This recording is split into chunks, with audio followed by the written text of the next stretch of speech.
Hello guys, ayan. Since umuulan ngayon, mag-install muna tayo ng side step ng bagong sasakyan. Siyempre, habang walang ginagawa, walang fishing. So, kasi kanina umaga mag-fishing sana ako, pero umulan. So, eksakto naman na dumating itong side step. Ayan. Ayan. Kaya ito muna gagawin natin.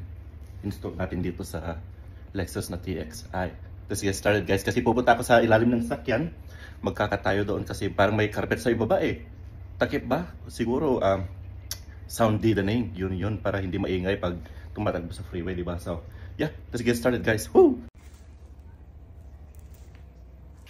Ayan guys, hindi ko makita. Huh. Ayan guys, ayusin na lang natin yung pwesto tapos i-tight natin yung mga bolts.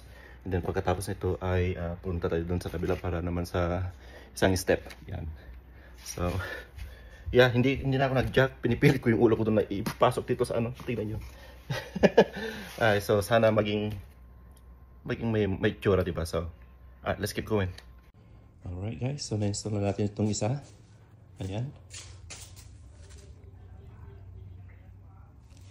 So, tingnan natin. Yan, tamang-tama lang.